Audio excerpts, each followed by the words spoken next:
मंडळीला ख्रिस्तात सलाम. पायट साहेब त्यांच्या पत्नींचे मी आभार मानते की आज त्यांनी मला या ठिकाणी प्रभूच्या पुनरुत्थानाची घोषणा करण्यासाठी मला संधी दिली आहे. आपण पाहतो पुनरुत्थान म्हणजे काय. पुनरुत्थान हा ख्रिस्ती जीवनाचा विश्वासाचा गाभा आहे. जर तो काढून टाकला तर ख्रिस्ती जीवन आणि ख्रिस्ती विश्वासही व्यर्थ होणार आहे. पुनरुत्थान म्हणजे मेलेली व्यक्ती परत जिवंत होते आणि पुढे कधीच मरत नाही. परंतु या ठिकाणी आपण पाहतो येशू ख्रिस्तानं यारियटची कन्या, विधवेचा मुलगा, लाजारस यांना मेलेल्यातून जिवंत केले. पण आपण पाहतो ते पुन्हा मेले. रोम 6:9 आपणास ठाऊक आहे की मेलेल्यातून उठलेला ख्रिस्त पुढे मरण पावत नाही. त्याच्यावर यापुढे मरणाची सत्ता नाही. आपणास माहीतच आहे की येशूच्या वधस्तंभावरील मृत्यूनंतर अरिमथाईकर जोसेफ निकेदम्स यांनी येशूचं शरीर घेऊन यहुद्याच्या उत्तरक्रियेप्रमाणे सुगंधी द्रव्यासहित तागाच्या वस्त्रात गुंढाळले व जोसेफ अरिमथाईकरची जी खडकात खोदलेली कबर होती त्यात ठेवले. एक मोठी धोंड त्या कबरेच्या दाराला लावून ते निघून गेले. मत्ते 27:63-66 मुख्य याजक परुशी पिलाताकडे येऊन म्हणाले, तो ठग जिवंत असताना मी 3 दिवसानंतर पुन्हा उठेल असे म्हणताना आम्ही ऐकले आहे. आम्हाला त्याची आठवण आहे. म्हणून 3ऱ्या दिवसापर्यंत कबरेचा बंदोबस्त करा. नाहीतर कदाचित त्याचे शिष्य येऊन त्याचे शरीर घेऊन जातील आणि म्हणतील तो मेलेल्यातून उठला आहे असे लोकांस सांगतील. पिलात त्यांना म्हणाला, तुमच्या जवळ पहारा आहे. तुमच्याने होईल तसा त्याचा बंदोबस्त करा. मग ते पहारा घेऊन गेले. त्यांनी धोंड्यावर शिक्कामोर्तब करून कबरेचा बंदोबस्त केला. येशूच्या विरोध्यांना येशू मेलेल्यातून 3ऱ्या दिवशी उठणार आहे ह्याची पक्की आठवण होती. शिष्यांना हीच गोष्ट येशूने 3 वेळेस सांगितली होती. परंतु ते सर्वजण ही गोष्ट विसरून गेले. पवित्र शास्त्रात दिलेली अभिवचने आम्ही जर लक्षात ठेवली नाहीत तर जीवनात मोठ्या समस्या निर्माण होऊ शकतात. त्याला आपण कसे तोंड द्यायचे आपणास कळणार नाही. म्हणून शास्त्रातील अभिवचने आपणास माहीत असली पाहिजेत.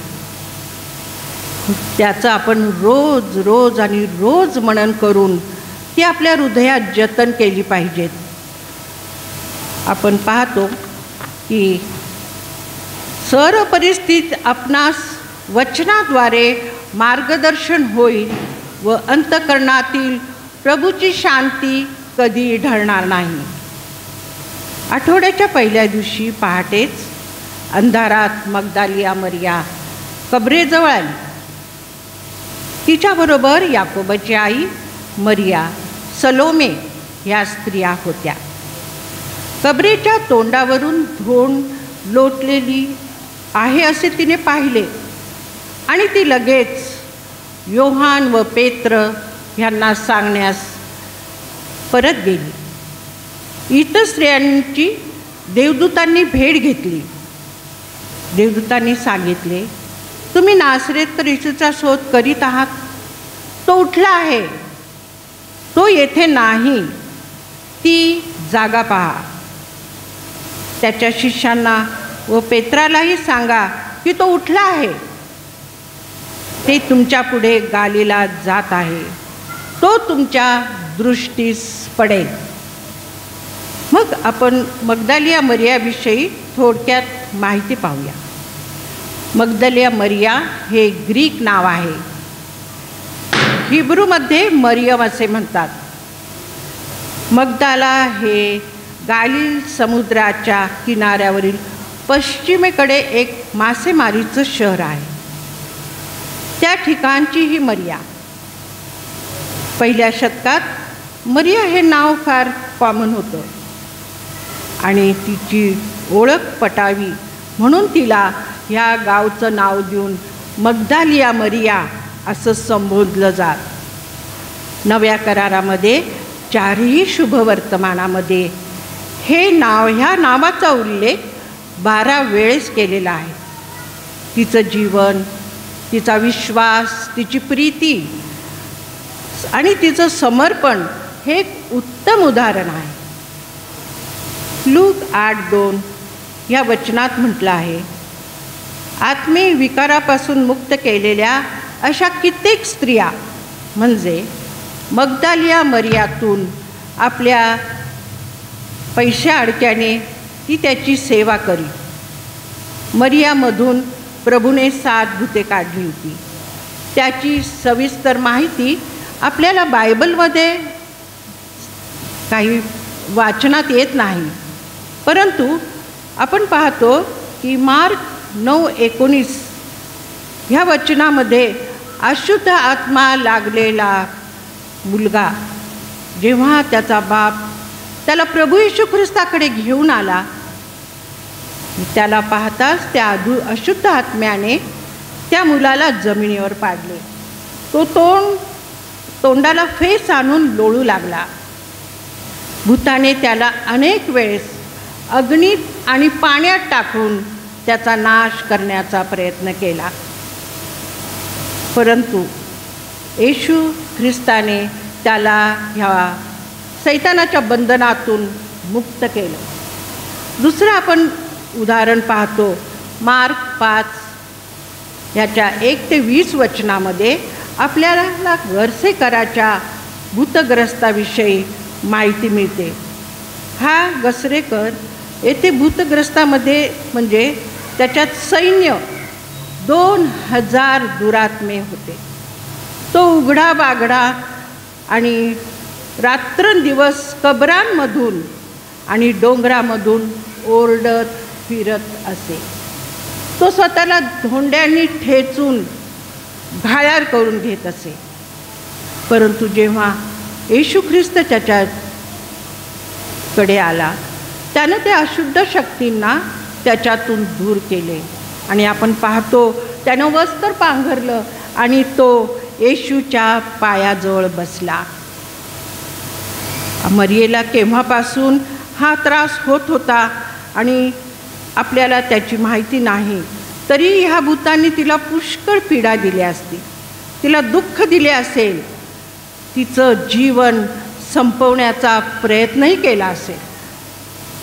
असे असहाय्य स्थितीत ती प्रभूकडे आली किंवा प्रभू त्या ठिकाणी गेला का कोणी तिला प्रभूकडे आणले हे आम्ही पाहत नाही, परंतु प्रभूने तिला ह्या बंधनातून मुक्त केले आणि तिचं जीवन आनंदाने आणि शांतीने भरून गेलं. ती त्याच्या सेवा कार्यात सहभागी झाली. त्याच्या शिष्यांबरोबर ती त्याची सेवा करू लागली आणि पैशा अडक्याने सुद्धा ती त्याची सेवा करत होती. ती नित्य येशूच्या सानिध्यात राहत असे, त्यामुळे शिष्यांबरोबर तिचीही विश्वासात वाढ झाली. त्याच्या वधस्तंभावरील दुःखद मरणामुळे त्याला ज्या कबरेत ठेवलं होतं त्याची व त्याच्या पुनरुत्थानाची ती आय विटनेस झाली. येशूच्या वधस्तंभावर खिळणे, त्याच्या हालअपेष्टा, त्याच्या यातना, त्याचं दुःखद मरण, लोकांनी केलेला उपहास, थट्टा, ह्या सर्व गोष्टीमुळे तिचं अंतःकरण अत्यंत दुःखी झालं. ज्याची ती आनंदाने सेवा करीत होती त्या प्रभूच्या मरणामुळे तिला जीवनही निरर्थक वाटू लागलं आणि आठवड्याच्या पहिल्या दिवशी पहाटेच ती त्याच्या कबरेजवळ आली. तेथेही तिची निराशा झाली. धोंड लोटलेली होती. तिने हे वर्तमान पेत्र व योहानाला जाऊन लगेच सांगितले आणि ते धावत कबरेकडे आले. त्यांनी येऊन प्रेतवस्त्राची पाहणी केली. त्या ठिकाणी त्यांना प्रेतवस्त्रे कोणत्याच प्रकारे विस्कटलेली दिसली नाही. येशूचं शरीर गुंडाळलेलं त्याच आकारात जसेच्या तसेच होते. येशूचं शरीर मात्र त्यातून नाहीसं झालं होतं. पुनरुत्थित येशूला भेटण्यापूर्वीच योहानानं विश्वास ठेवला की येशू मरणातून उठला आहे. इतर शिष्यांनी येशूला पाहिल्यानंतर विश्वास ठेवला व पेत्र योहान घरी निघून गेले. परंतु मरिया कबरेजवळ रडत उभी राहिली. ती रडत होती. पेत्र योहान यांनी काय पाहिलं असेल म्हणून तिनेही कबरेत ओनवून पाहिलं. पेत्र योहान जेव्हा कबरेमध्ये गेले तेव्हा त्यांना कोणी त्या ठिकाणी दिसलं नाही. परंतु मेरीला 2 शुभ्र वस्त्रे परिधान केलेले देवदूत, एक उशाशी दुसरा पाहित्याशी दिसले. परंतु ती तिच्या दुःखामध्ये एवढी हरवून गेली होती की आपण देवदूत पाहत आहोत ह्याची सुद्धा तिला कल्पना नव्हती. ते तिला म्हणाले, बाई का रडतेस? देवदूत पाहत आहोत हे तिला कळले नाही. ती त्यांना म्हणाली, त्यांनी माझ्या प्रभूला नेले आणि कोठे ठेवले हे मला माहिती नाही. म्हणून तिच्या मनात, विचारात, दृष्टीपुढे फक्त येशूच आणि त्याचं मृत शरीर होतं. त्याच्यावर सुगंधी द्रव्ये लावण्याची शेवटची तिची इच्छा राहिली होती. येशू मेलेल्यातून उठला आहे ह्याची तिला यत्किंचितही कल्पना नव्हती. जेव्हा ती पाठमोरी झाली तेव्हा तिने येशूला पाहिले, पण ती येशूला ओळखू शकली नाही. पुनरुत्थित येशूने तिला विचारले, बाई तू का रडतेस? कोणाचा शोध करतेस? त्याच्या पुनरुत्थानाचं भाकीत ती व सर्व शिष्य विसरले होते. ती शोध करीत होती त्या मृत शरीराला सुगंध द्रव्य लावण्यासाठी. ती त्याला म्हणाली, दादा तू त्याला कोठे नेले असेल, कोठे ठेवले असेल तर मला सांग, मी त्याला घेऊन जाईन. प्रियांनो, ह्या ठिकाणी ती काय बोलते ह्याची तिला कल्पना नव्हती. येशूच्या एवढं शरीर, त्याला लावलेली ती 50 किलो सुगंधी द्रव्य, तिला ते शरीर पेलवलं असतं का? परंतु तिला येशूचा सहवास हवा होता. तिला येशू हवा होता, कारण ह्या येशूनं तिला जीवनात आनंद दिला होता, स्थिरता दिली होती. म्हणून जेव्हा येशूने मरिये म्हणून हाक मारली तेव्हा तिला कळाले हा प्रभू आहे. तिने रब्बुनी भाषेमध्ये प्रतिसाद दिला आणि आपण पाहतो की योहान 14:4 म्हटल्याप्रमाणे येशूने म्हटले, माझी मेंढरे माझी वाणी ऐकतात, माझी मेंढरे माझी वाणी ओळखतात. तिने प्रभूची वाणी ओळखली. आणि आपण पाहतो की यादेन बागेमध्ये ज्या स्त्रीचं पापामुळं पतन झालं आणि नंतर स्त्रीवर शाप आले आणि हे शाप वाढत गेले. परंतु ज्या बागेत येशूला ठेवलं होतं त्या बागेत पुनरुत्थानानंतर स्त्रीला सांत्वन प्राप्त झाले. त्याची दैवी व महान सांत्वन स्त्रीला मिळालं. येशू प्रभू पुनरुत्थानानंतर प्रथम मरियेशी वैयक्तिक बोलला. मरियेने प्रथम पुनरुत्थित प्रभूला पाहिले. शिष्यांना जाऊन ह्या गोष्टीची घोषणा करण्यास प्रभूने तिला प्रथम सांगितले आणि मी प्रभूला पाहिले असे तिने जाऊन शिष्यांना खात्रीपूर्वक सांगितले. तात्पर्य: ज्या स्त्रियांनी प्रभू येशूच्या सामर्थ्याचा अनुभव घेतला आहे, त्याच्या प्रीतीचा अनुभव घेतला आहे, पापक्षमेचा अनुभव घेतलेला आहे, अशा सर्व स्त्रियांना प्रभूने सुवार्ता सांगण्याची मोठी संधी दिली आहे आणि मरियेच्या जीवनातून दाखवून दिले आहे. ही मोठी परमेश्वराची प्रभूची कृपा स्त्रीवर आहे. त्यास त्याच्या सेवेमध्ये सहभागी होऊ शकतात. येशूच्या पुनरुत्थानामुळे आपणास अनेक आशीर्वाद मिळाले आहेत. मी स्वतःच्या साक्षीतून थोडं सांगू इच्छिते.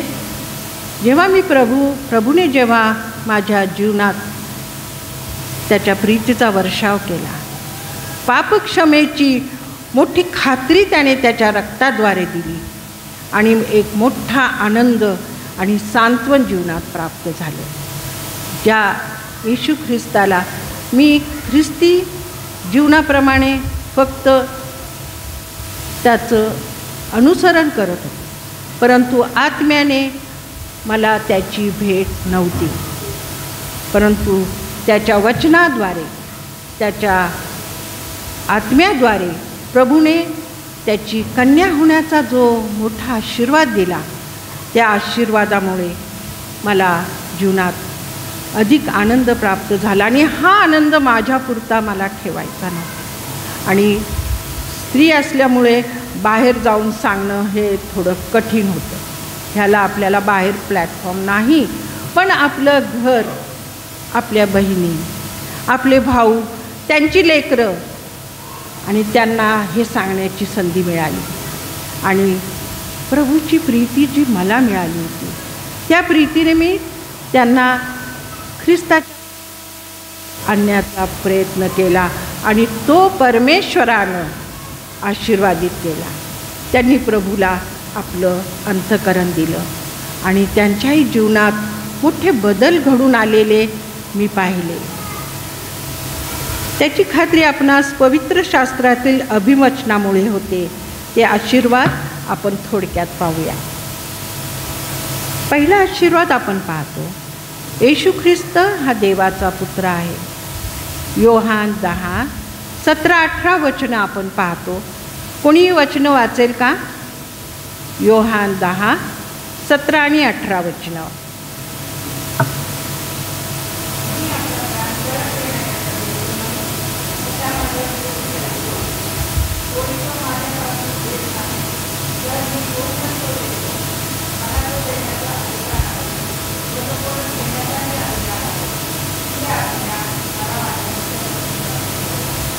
Praise the Lord.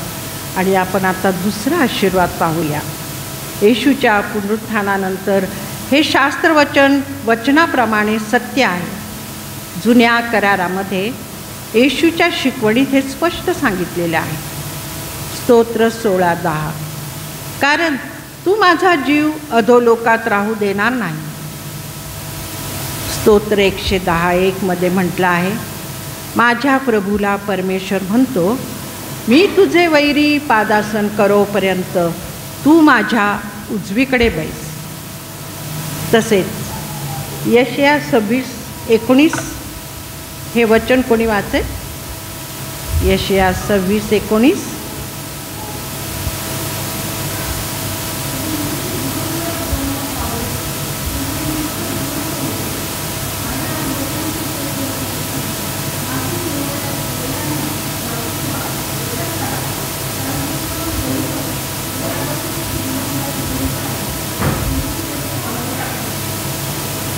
हे परत मी वाचत आहे.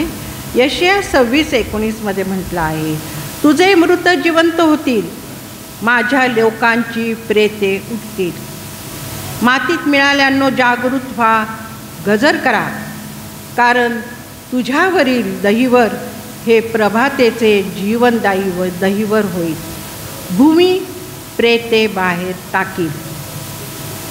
दानियल 12:2 म्हटलं आहे, भूमीतील मातीत निजलेल्यांचा मोठा समुदाय उठेल, कित्येक सार्वकालिक जीवन मिळविण्यास आणि कित्येक अप्रतिष्ठा मिळवण्यास, सर्व काळाचा धिक्कार मिळवण्यास उठते. येशू मरणातून पुन्हा उठल्यामुळे ही भविष्यवचने पूर्ण होणार आहेत. आपण येशूच्या तिसरा आशीर्वाद आपण पाहतो. येशूच्या पुनरुत्थानानंतर आपणासही होणारे भावी पुनरुत्थान ह्याची खात्री होते. 1 थेसलोनिकरांपत्र 4 अध्याय 16-17 वचनात आपण पाहतो, कारण अज्ञाध्वनी आद्य देवदूतांची वाणी, देवाच्या तुतारीचा नाद होत असता प्रभू स्वतः स्वर्गातून उतरेल आणि ख्रिस्तामध्ये जे मेलेले आहेत ते पहिल्याने उठतील. नंतर जिवंत उरलेले त्याच्याबरोबर प्रभूला सामोरे होण्यासाठी मेघारूढ असे अंतराळात घेतले जाऊ आणि तसेच त्याच्याजवळ सदा सर्वदा प्रभूजवळ राहू. आपण 4था आशीर्वाद पाहतो. येशूचे पुनरुत्थान हे पुढे येणाऱ्या न्यायाचा पुरावा आहे. प्रेषित 17:31 त्याने एक दिवस नेमला आहे की त्या दिवशी तो मेलेल्यांना मनुष्याद्वारे जगाचा न्यायनिवाडा नीतिमत्वाने करणार आहे. त्याने त्याला मेलेल्यातून उठविण्याच्या विषयाचे प्रमाण सर्वांस पटवले आहे. आपण 5वा आशीर्वाद पाहतो. त्यामुळे येशू ख्रिस्त स्वर्गात प्रमुख याजक झालेला आहे. इब्री 7:26 असाच प्रमुख याजक असणे योग्य होते. तो पवित्र, निर्दोष, निर्मळ असून पापी जनांपासून वेगळा आकाशाहून उंच करण्यात आलेला आहे. येशूच्या पुनरुत्थानाद्वारे ख्रिस्ती जीवन जगण्यास आपणास सामर्थ्य प्राप्त होते. देवासाठी आपण त्याच्या शक्ती सामर्थ्याने त्याच्या जगू शकत नाही. केवळ त्याच्या पुनरुत्थानाचं सामर्थ्य आपल्यामध्ये आपल्याद्वारे कार्य करतं. त्यामुळे आपण त्याची इच्छा पूर्ण करण्यास, त्याला गौरव देण्यास पात्र बनतो. त्याच्यानंतर आपण 7वे आशीर्वाद पाहतो. येशूच्या पुनरुत्थानामुळे आपणास प्राप्त होणाऱ्या स्वर्गीय वतनाची खात्री होते, कारण आपणास जिवंत आशा आहे. त्या जिवंत आशेद्वारे जगण्याचा अनुभव आपण घेतो. येशू जिवंत असल्यामुळे आपणास वैभवशाली जीवनाची, स्वर्गीय वतनाची आशा आहे. प्रभुवारी जेव्हा देवाचे लोक अशा रीतीने एकत्र येतात तेव्हा ही साक्ष होते. त्याद्वारे मंडळीला आध्यात्मिक आशीर्वादही प्राप्त होतात. आपण 8वा आशीर्वाद पाहू. येशूच्या पुनरुत्थानामुळे शिष्यांच्या जीवनात घडलेला अद्भुत बदल आपण पाहतो. येशूच्या मृत्यूमुळे ते हताश, निराश, दुःखित, भीतीने ग्रासलेले असे झाले होते, परंतु पुनरुत्थानाच्या आनंदामुळे ते आनंदित झाले आणि पेंटिकॉस्ट नंतर पुनरुत्थानाच्या सत्यासाठी ते मरावयाचे तयार झाले. देवदूतांनी स्त्रियास सांगितले, या आणि पहा. नंतर सांगितलं, जा आणि सांगा. पुनरुत्थानाचं सत्य आपल्यापुरतंच आपल्याला सीमित ठेवायला नको आहे.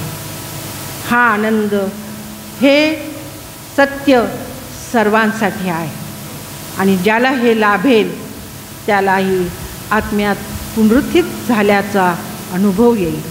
पापाला मेलेले आणि ख्रिस्ताच्या गौरवी राज्यासाठी त्याचे वतनदार, त्याचे पुत्रकन्या होण्याचा अधिकार आपल्याला मिळेल.